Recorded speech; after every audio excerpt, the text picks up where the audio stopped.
कैसे हो दोस्तों। आपका स्वागत है हमारे इस यूट्यूब चैनल पर जिसमें आज हम चर्चा करेंगे विजयनगर पार्ट सेकंड की। फर्स्ट पार्ट हम पहले बना चुके हैं, ठीक है, जिसके अंतर्गत हम previous year question and multi choice question की जिक्र करते हैं। ठीक है, अगर वीडियो अच्छा लगे तो आप लाइक शेयर और सब्सक्राइब करना ना भूलिए। ठीक है दोस्तों, करते हैं शुरुआत। जैसा कि इन चित्रों में दिखाया गया है, ये सारे ये जो सारे चित्र हैं ये स्थापत्य कला को प्रदर्शित करते हैं विजयनगर साम्राज्य की। ठीक है, लेकिन जैसा कि हम सभी को पता है कि तालीकोटा युद्ध के बाद विजयनगर की स्थापत्य कला को बहुत बड़ा प्रभाव पड़ता है और क्षतिग्रस्त हो जाती है। ठीक है दोस्तों, करते हैं शुरुआत। पहला क्वेश्चन लेते हैं। कृष्णदेवराय द्वारा बनवाए गए मंदिरों में से कौन से लक्षण हैं? कृष्णदेवराय द्वारा बनवाए गए मंदिरों में से कौन से लक्षण हैं? ऑप्शन आपके सामने है। स्तंभ, गुम्मद, मंडप तथा गोपुरम। नन ऑफ दीज, इनमें से कोई नहीं। ठीक है, कौन से लक्षण थे जो कृष्णदेव राय द्वारा बनवाए गए मंदिर थे, स्पेशली से क्या लक्षण थे? तो हमको पता है कि स्तंभ, गुम्मद, मंडप तथा गोपुरम। ठीक है, जो इसका राइट उत्तर है वो मंडप तथा गोपुरम होगा। थोड़ा मंदिरों का जिक्र करते हैं। साउथ इंडिया के मंदिर हैं, जो विजयनगर से संबंध नहीं था। ये दो चित्र दिखाए गए हैं। गोपुरम क्या होता है? जिस तरह ये विमान जो होता है लंबा चला जाता है ऊपर तक के लिए, चित्र दिख रहा होगा, इनको विमान कहा जाता है। ठीक है, या फिर गोपुरम कह लीजिए, बात एक ही है। गोपुरम से भी आ सकता है क्वेश्चन, विमान से भी आ सकता है। दूसरा था मंडप। ये जो चित्र दिख रहा होगा आपको, सामने का जो दिख रहा होगा, यहाँ पर विराजमान होती है किसी भगवान के देवता की मूर्ति और उसी के ऊपर ये गोपुरम बना होता है। ठीक है, अगर गोपुरम के जस्ट नीचे की बात करें तो क्या होगा? वहाँ किसी भगवान का मूर्ति रखा होगा।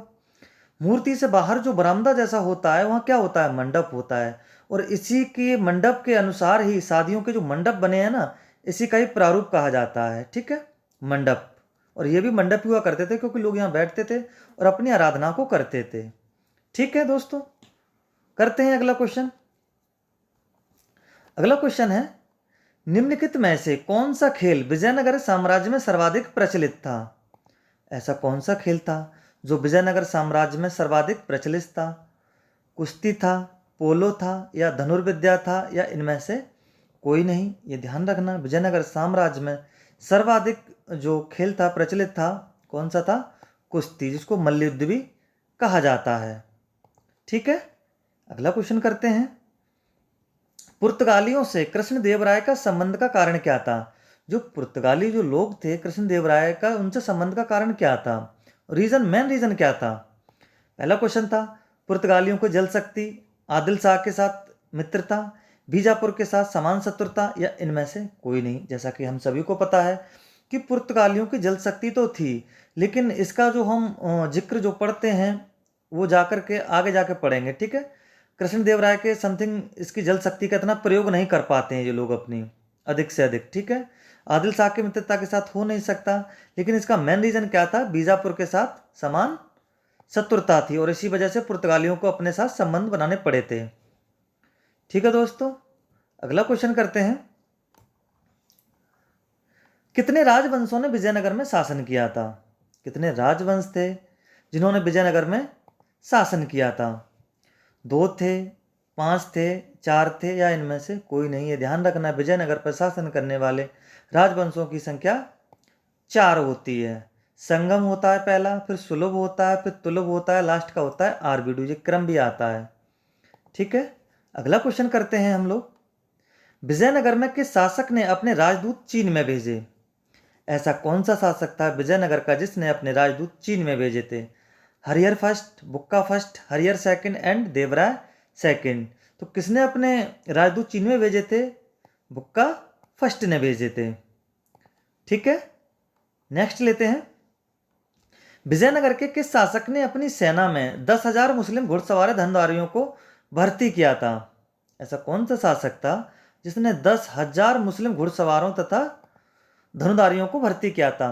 बुक्का फर्स्ट, देवराय सेकंड, विरूपाक्ष, या वीर नरसिंह? तो कौन था? देवराय सेकंड। लेकिन तुर्की धनुर्धारियों का अगर जिक्र होगा तो वहां देवराय अगर फर्स्ट आएगा तो हमको देवराय फर्स्ट लगाना पड़ेगा। ठीक है, तो तुर्कियों की बात की जाएगी। अगला क्वेश्चन लेते हैं। किस शासक ने अपने सिंहासन के सम्मुख कुरान की एक प्रति रखी और मुसलमानों के प्रति सम्मान प्रकट किया था? ठीक है, कौन सा शासक था? देखते हैं। Harihar, Krishnadevaraya, Devaraya first and Devaraya second. इसका जो राइट उत्तर होगा वो क्या होगा? देवराय सेकंड। अब इसका याद करने का हम तरीका कैसे करेंगे कि मुसलमानों के प्रति किसने सम्मान व्यक्त किया था कुरान की? तो ये बात हमको पता होनी चाहिए कि 10,000 जो सैनिक भर्ती किसने किए थे, और वो भी किस तरह, कौन थे? मुसलमान थे। तो कौन था वो? देवराय सेकंड। जब उसके साम्राज्य के अंदर अगर मुसलमान भी होंगे तो अपना सम्मान प्रकट करने के लिए इसने क्या किया कि सभी को दिखाने के लिए इसने कुरान की जो प्रतिलिपि थी उसको बनाया था अपना, कि भाई मेरी नज़र में सभी समान है, हिंदू व मुस्लिम। ठीक है, अगला क्वेश्चन करते हैं। विजयनगर साम्राज्य में जिलों को क्या कहते थे? जो विजयनगर साम्राज्य के जो जिले थे उन्हें क्या कहते थे? नाडु हो गया, कुर्रम हो गया, जनपद हो गया, या फिर कोट्टम हो गया। ये क्वेश्चन प्रशासन से संबंधित होते हैं इस तरह के। ठीक है, तो जिलों को क्या कहा जाता था? कोट्टम। ठीक है, अगला क्वेश्चन लेते हैं। विजयनगर साम्राज्य में बड़े पैमाने पर निर्यात क्या किया जाता था? ऐसी कौन सी चीज थी जो भारत से बाहर भेजी जाती थी, इसका निर्यात किया जाता था? चाय हो गई, कॉफी हो गई, काली मिर्च हो गई, या फिर इत्र हो गया, परफ्यूम जिसको कहते हैं। ठीक है, तो ऐसी क्या चीज थी निर्यात किया जाता था? वो थी काली मिर्च। ठीक है, अगला क्वेश्चन करते हैं। विजयनगर राज्य की स्थापना किसने की थी? हाँ ठीक है जी दोस्तों, किसने की थी? ऑप्शन लेते हैं। राम राय ने, हरिहर बुक्का ने, या देव राय ने, और चौथा होगा नन ऑफ दीज, इनमें से कोई नहीं। ठीक है, नन ऑफ दीज। तो किसने की थी स्थापना? जो की थी हरिहर बुक्का ने 1336 में की थी। ठीक है दोस्तों, अगला क्वेश्चन लेते हैं। कौन सा मुस्लिम यात्री था जो विजयनगर साम्राज्य में आया था? इनमें से देखना है हमको जो विजयनगर साम्राज्य का जिसने भ्रमण किया था या फिर आया था। ठीक है, अल उमरी, अल बैरूनी, इब्न बतूता, या फिर अब्दुल रज्जाक। जैसे हम सभी को पता है कौन आया था? अब्दुल रज्जाक। अल उमरी करते हैं। बाबर के आक्रमण के समय विजयनगर का शासक कौन था? और जो बाबर ने आक्रमण किया था इब्राहिम लोदी के साथ, इसका घमासान युद्ध हुआ था। ठीक है, 21 अप्रैल 1526 को इसका युद्ध हुआ था, पानीपत का। तो उस समय बाबर की जब सत्ता स्थापित हो जाती है हमारे भारत के अंदर, तो फिर वही कह रहा है कि विजयनगर का शासक कौन था? वीर नरसिंह, कृष्णदेव राय, राम राय, या फिर अच्युत देव राय। तो कौन था? कृष्ण देव राय, जिसने अपनी जो आत्मकथा लिखी थी बाबर ने, उसने कृष्ण देव राय का जिक्र भी किया था। ठीक है, अगला क्वेश्चन लेते हैं। कृष्ण देव राय के दरबार में अष्ट दिग्गज कौन थे? बहुत अच्छा क्वेश्चन है, जो आता है अक्सर सभी एग्जामों के लिए। अष्ट दिग्गज कौन थे? 8 सलाहकार थे, 8 मंत्री थे, 8 तेलुगु कवि थे, या फिर ये सभी थे? ठीक है, अष्ट दिग्गज किसे कहा जाता है? 8 तेलुगु कवियों को अष्ट दिग्गज कहा जाता है। ठीक है, अगला था। कृष्णदेव राय का राजकवि कौन था? और राजकवि का बोला हुआ राजकवि कौन था? नंदी तिम्मन था, अल्लासी पैदन था, या भट्टमूर्ति था, या अल उमरी था? तो हमको ध्यान रखना चाहिए कि कृष्णदेव राय का राजकवि कौन था? अल्लासी पैदन था। कहीं कहीं पैडन्ना भी इसका नाम मिलता है, अल्लासी पैदन था। ठीक है, अगला क्वेश्चन देखते हैं। तालीकोटा का युद्ध कब हुआ? जिस तरह हम बार बार जिक्र कर रहे थे, तालीकोटा का विनाश हो जाता है। तो तालीकोटा का युद्ध कब हुआ? ऑप्शन हम लेते हैं। 1365, 1465, 1565 और 1665। तो हमको ध्यान रखना चाहिए तालीकोटा का जो युद्ध हुआ था 1565 को हुआ था। ठीक है, अगर यही क्वेश्चन को अगर ऐसे पूछा जाए कि तालीकोटा युद्ध के समय भारत का बादशाह कौन था, तो इसका राइट उत्तर हो जाएगा हमारा अकबर हो जाएगा, क्योंकि अकबर 1556 में बैठा था और 1605 में उसका मृत्यु होता है अकबर का। ठीक है, क्वेश्चन किसी तरह से आ सकता है। अगला क्वेश्चन हम लेते हैं।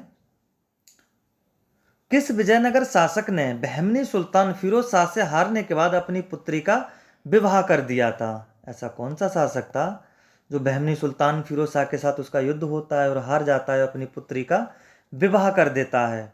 ऑप्शन आपके सामने है, Bukka first, Devaraya second and Rama Raya. ठीक है, तो कौन सा शासक था? देवराय फर्स्ट। ठीक है, अगला क्वेश्चन करते हैं। देश में अधिकांश अच्छी भूमि कृषि जोत है एवं भूमि बहुत उपजाई है और सैन्य संख्या लगभग 11 लाख है। सैनिकों की संख्या जो 11 लाख बताई है, और ऐसा भी कहा गया है कि वहाँ की जो जमीन थी बहुत ही उपजाऊ थी। ठीक है, और कृषि करने के योग्य थी। ठीक है, ये किसने वर्णन किया है? नुनीज हो गया, अब्दुल रज्जाक हो गया, निकोलो कॉन्टी हो गया, या फिर ऐसा सभी ने कहा है। ठीक है, तो ये किसने कहा है? अब्दुल रज्जाक ने, जो देवराय सेकंड के समय आया था। अगला क्वेश्चन लेते हैं। विजयनगर साम्राज्य के शासक कृष्णदेवराय की आमुक्त माल्यदा का शाब्दिक अर्थ क्या होता है? कहीं कहीं आमुक्त माल्यदा लिखा होता है, कहीं कहीं आमुक्त माल्यदा। ठीक है, तो उसका शाब्दिक अर्थ क्या होता है? सोने की माला, तांबे की माला, या फिर मोतियों की माला, या फिर फूलों की माला। आमुक्त माल्यदा का जो शाब्दिक अर्थ क्या होता है? मोतियों की माला होता है। ठीक है दोस्तों, अगला क्वेश्चन लेते हैं। विजयनगर साम्राज्य की सामाजिक व्यवस्था में गणकाओं के विषय में निम्नलिखित में से कौन सा कथन सत्य नहीं है?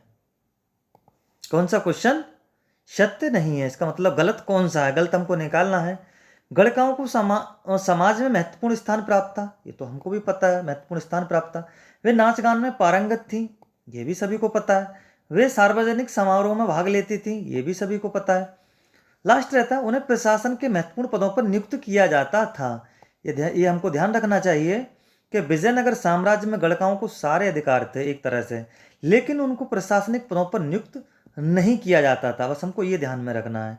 ठीक है, जिस तरह बताया गया था, समाज में महत्वपूर्ण स्थान था, नाच गान में पारंगत थी, समारोह में भाग ले सकती, लेकिन प्रशासनिक पदों पर नियुक्त नहीं किया जाता था। ठीक है दोस्तों, अगला क्वेश्चन लेते हैं। आमुक्त माल्यद पुस्तक किस विषय से संबंधित है? जैसा कि हमने अभी बताया था, आमुक्त माल्यदा का शाब्दिक अर्थ क्या होता है? मोतियों की माला। लेकिन अब पूछा गया कि आमुक्त माल्यदा का किस विषय से संबंधित है? दान के बारे में इसमें जिक्र है, दास के बारे में जिक्र है, नागरिक और प्रशासन से इसके बारे में जिक्र है, या फिर स्मारक भवन से। ठीक है, तो हमको पता होना चाहिए आमुक्त माल्यदा किस विषय पर यह आधारित पुस्तक है? नागरिक और सैन्य प्रशासन से। ठीक है दोस्तों, मिलेंगे अगली वीडियो में। जब तक के लिए जय हिंद।